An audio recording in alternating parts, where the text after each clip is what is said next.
So going into the last fight with Sebastian, I knew that post-fight there was going to be a bit of a lull in action just due to some training commitments I had for the United States Air Force.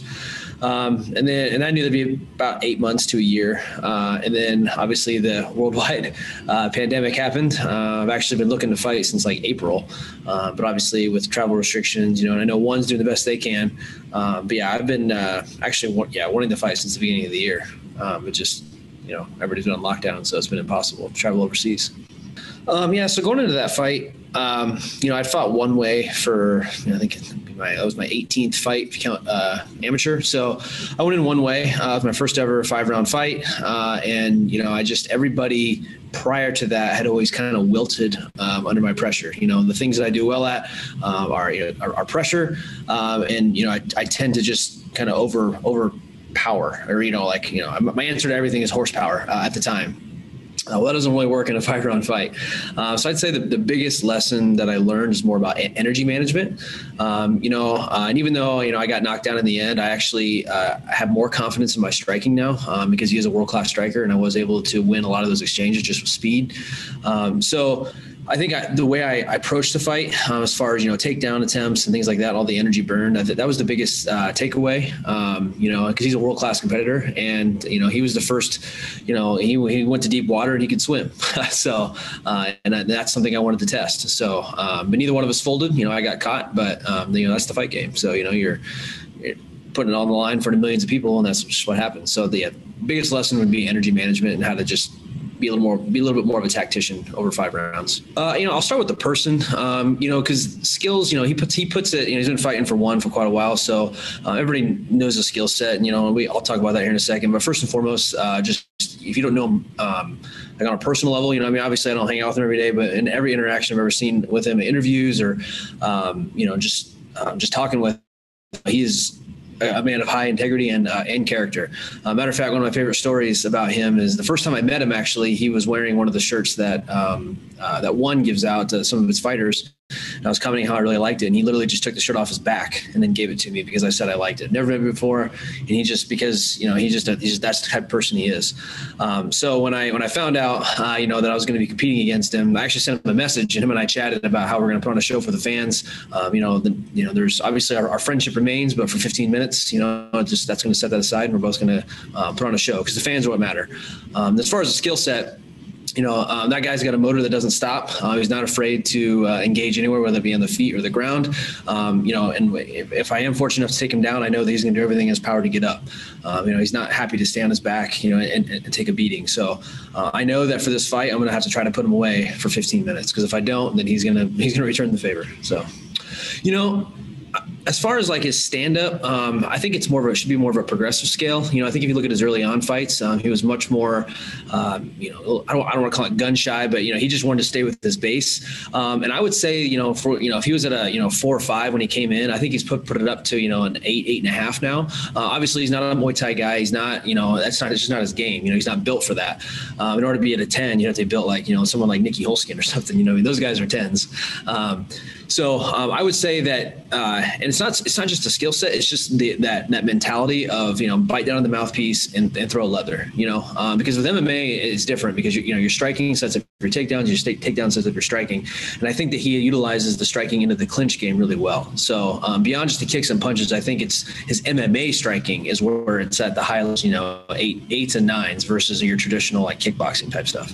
Well, yeah, obviously Angla is one of the most, competitive and also one of the most dominant athletes one has ever seen. Two weight class champion. I would love to be a fly on the wall for those conversations. At the same time, though, I've got a great team around me as well. So regardless of who he trains with, it's still Aguilan in the cage. I'm not fighting Angla. I'm not.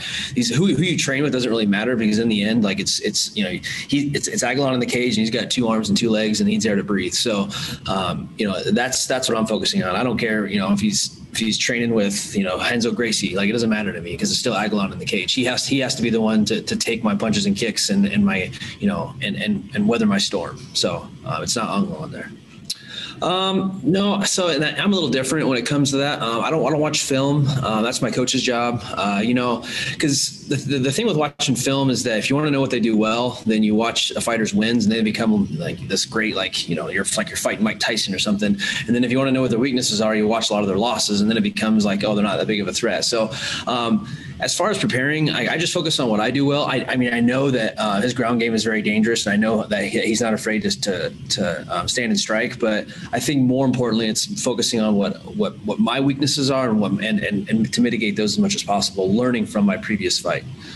So Nakashima, I did not know that man possessed a stand-up game, and I also don't think I've ever seen him smile. That guy's a machine, and I have a lot of respect for him. And the way when I was watching the fight, I had him winning that fight up until obviously he took that knee. But if you go to some of the things I've said about Abasov in the past, like that dude's a shark. Like you have to be on your game 24/7 because he is for 25 minutes that dude is looking to finish. And that just you can have the best game plan in the world, and that's what Nakashima was doing. He had a game plan and he was sticking to it and it was working. But yeah, that's when you're putting it out there on the line for millions of people, like that's what can happen. However, I do think I matched up really well with both of them. I know that with that win there, that the champ's going to need a challenger. So hopefully, if things go my way here, I can get back in that discussion. Because I know if you look at MMA math, I was just putting this out there now. I beat Sapo. Sapo beat the champ, and champ beat Sebastian. Sebastian beat me. So I'd like to see what that MMA math would come out to if I challenge for the title. Oh yeah, and I think I can beat him too. I don't mean that in like an arrogant way. I don't mean that in a disrespectful way. Matter of fact, I messaged him, told him congratulations, and I hope I earned the right to share the cage with him because he is the champ, and he deserves and has earned that respect. But it's also my job to try to take it from him. From watching that fight and watching, what he likes to do, I think that we match up really well. It's going to be horsepower versus horsepower. He's a shark, looking for the finish, but so am I. And to beat somebody like Aguilan, to get myself back in that contention, because if you look at that last title fight, I'm 25 seconds away from potentially having the title around my waist. So it's not like I got knocked out in the first round or whatever. So I just missed that title. So the fact that I missed it by 25 seconds, I don't think I'm that far from the discussion. I think it'll come from the ground because both of us, if you look at a lot of our wins, they do come from the ground. Not necessarily because we're shooting or anything like that. It's just that we both like to crash forward, and the clinch is going to happen. And I think it'll be from cage time, and then on like a finish on the ground, whether they come from strikes or a submission. It doesn't really matter to me. So, but in the end, fans like knockouts too. So like everything I throw is with that intent. So we'll see what happens. So I'm living in Arizona now. That's a big desert, if you will, with a lot of mountains around there. So my family and we actually got an off-roading vehicle. So we spent a lot of time just driving around in the desert. Because obviously with COVID, lockdowns and you can't really do anything. But if we go outside out in the middle of nature where there's nobody around, then we're safe from COVID. And then it's a little 4-seater, 800cc, just driving around and camping, things like that. So that's a big thing. As being a survival instructor in the Air Force, I enjoy the outdoors. So that's what I like to do with my family. So you'll see on my shorts and my banner, one of the organizations, not really, it's various organizations, but one of the things that I like to give awareness to is children on the autism spectrum. So before I joined the military, I was a teacher serving kids that were autistic on that spectrum. And I started doing it. I got a gift from a family for a shirt to wear to a fight, and then I kept wearing it. And then every single fight, I'd have a mother, father, sister, aunt, brother tell me about how the shirt meant a lot to them. That they're raising awareness for children on the autism spectrum. It was really cool when I fought Sapo in Malaysia.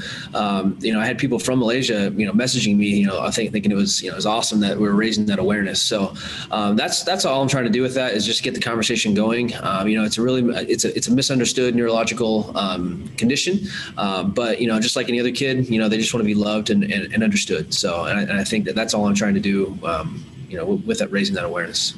Actually, we flew out on Thanksgiving. Flew out 8 a.m. My family dropped me off. But with today's, technology, I was able to FaceTime the family, and being in the military, my family understands that I'm gone a lot. This obviously adds to it. But they understand what my mission is. I'm here on a business trip.